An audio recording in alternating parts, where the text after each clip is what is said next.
Bonjour. Aujourd'hui, notre leçon se portera sur les dosages du cholestérol, à savoir le cholestérol HDL, LDL et total. Le cholestérol, c'est quoi?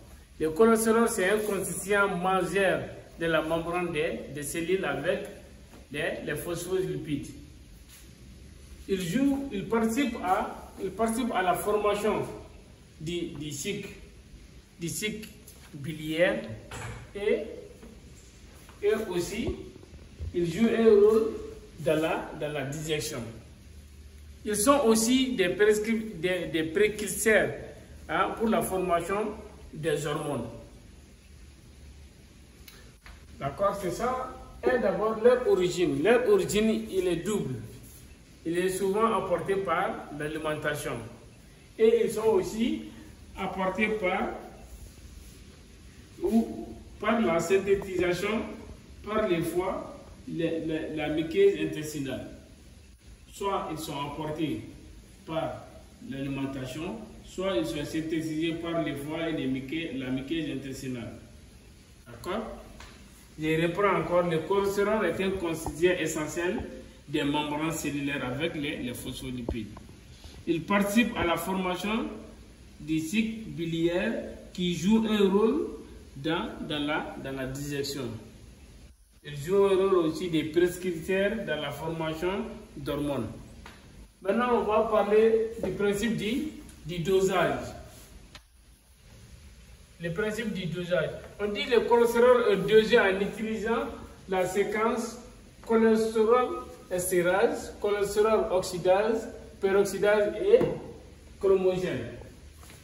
Maintenant, cholestérol estérifié en présence de cholestérol estérase va donner cholestérol plus un acide gras.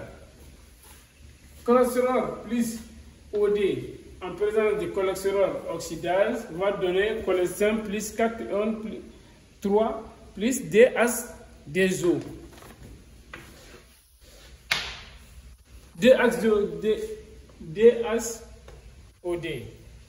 HDOD, qui est l'eau oxygénée. Maintenant, l'eau oxygénée est dosée selon les schémas réactionnels suivants.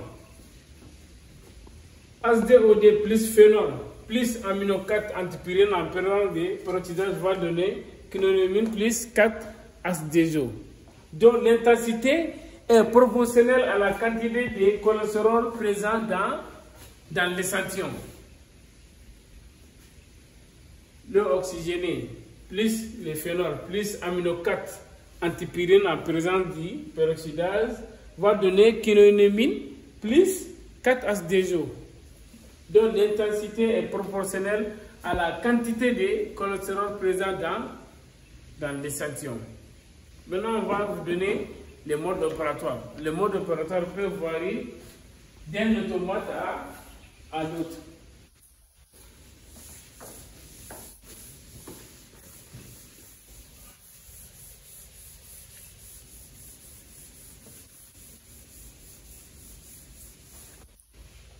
Maintenant, mode opératoire.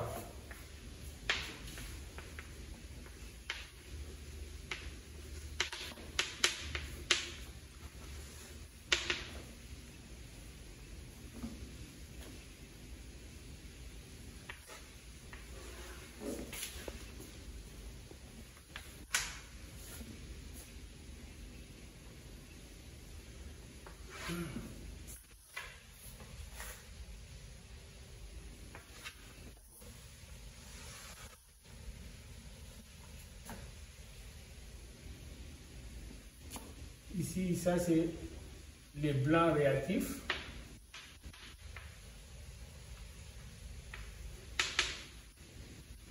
Les blancs réactifs. Ici, on va mettre l'étalon.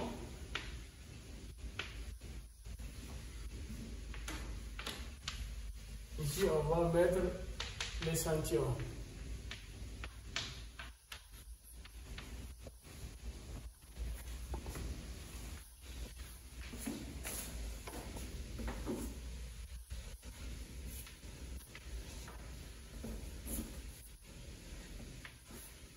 C'est très important de savoir manipuler les automates et connaître les dosages. Ici, on va mettre étalon.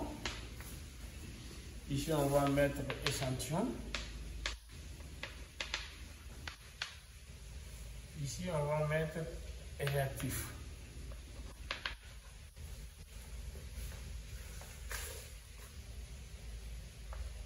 Pour les réactifs, on prend chaque fois 1 ml.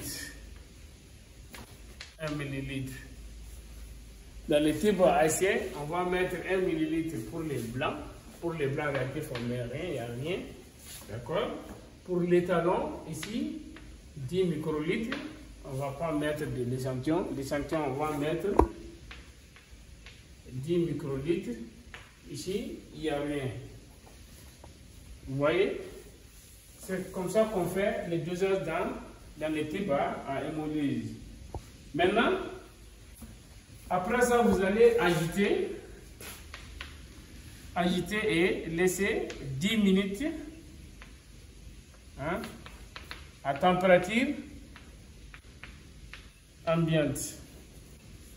Voici comment on fait les dosages, que ce soit pour le cholestérol, HDL, LDL et cholestérol total.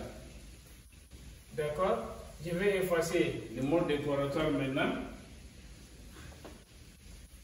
Après ça, vous allez faire la lecture. Maintenant, pour les calculs, quand vous utilisez les automates, c'est un automate, il n'y a pas de calcul. Les anciens automates, il faudra concentration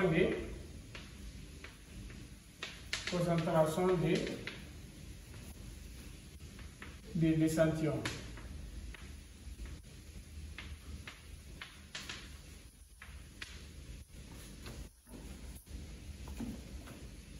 Qui est égal à la densité optique de l'échantillon sur densité optique de l'étalon.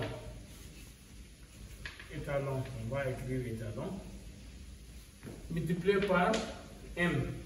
On dit N égale à concentration du cholestérol. Le petit n est égal à concentration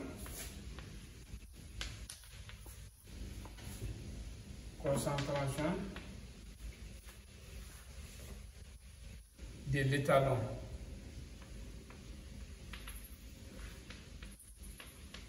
En cholestérol. Cette concentration, elle est écrite sur le coffret de l'étalon. D'accord? Maintenant, on va vous parler du cholestérol HDL et LDL. Voici comment calculer la concentration de l'échantillon. Densité optique de l'échantillon sur densité optique de l'étalon multiplié par N. N égale à concentration de l'étalon en cholestérol qui est écrit sur le coffret de l'étalon. Maintenant, le cholestérol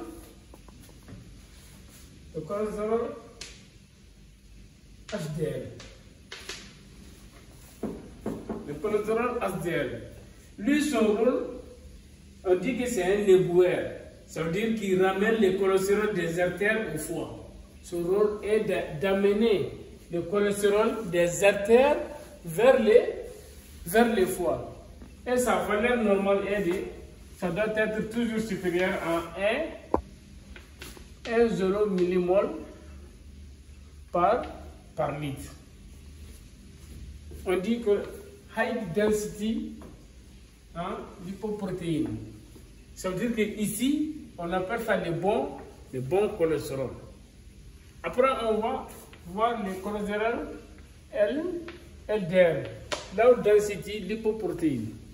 Maintenant, sa valeur doit être inférieure maintenant à 3,5 millimol par litre. Sa valeur normale doit être inférieure à 3,5 millimol par litre. Lui, son rôle est de transporter le cholestérol du foie vers les tissus. Lui, il transporte le cholestérol du foie vers les tissus. C'est pour cela qu'il favorise maintenant le dépôt du cholestérol dans les artères. Si son taux augmente, il favorise le dépôt du cholestérol dans les artères. Maintenant, le cholestérol total.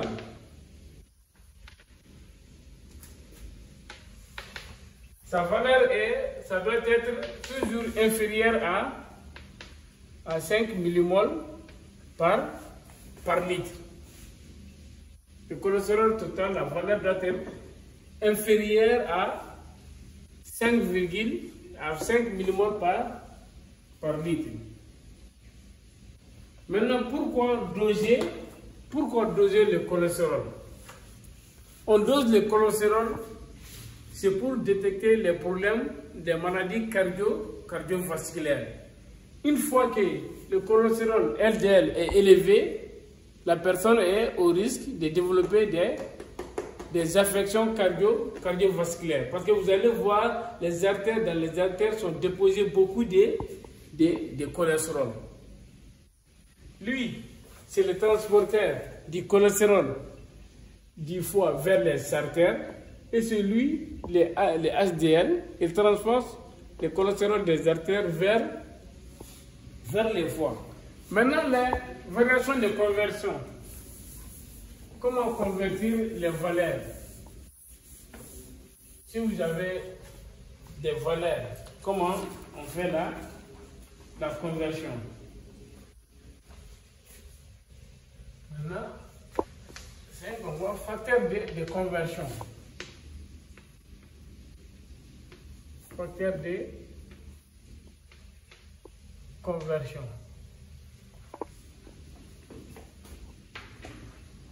Maintenant, si vous avez votre donne la valeur en millimoles par litre, vous multipliez par 0,387 pour avoir la valeur en grammes par litre. Maintenant, encore millimoles par litre, millimoles par litre multiplié par 38,7 pour avoir la valeur en milligrammes par décilitre. Maintenant, si vous avez une valeur en grammes par litre, vous multipliez par 2,59 pour avoir la valeur en millimoles par litre. Maintenant, si vous avez milligrammes, la valeur en milligrammes par décilitre, vous multipliez par 0,0259 pour avoir la valeur en millimoles par litre. Voici maintenant les facteurs de conversion. Une fois que vous avez des valeurs en millimoles par litre, vous multipliez par 0,387 pour avoir cette valeur en grammes par litre. Si vous avez encore en millimoles par litre, vous multipliez par 38,7 pour avoir cette valeur-là en milligrammes par décilitre. Si vous avez une valeur en grammes par litre, vous multipliez par 2,59 pour avoir cette valeur-là en millimoles par litre. Si vous avez cette valeur en milligrammes par décilitre, vous multipliez par 0,0259 pour avoir cette valeur-là en millimoles par litre.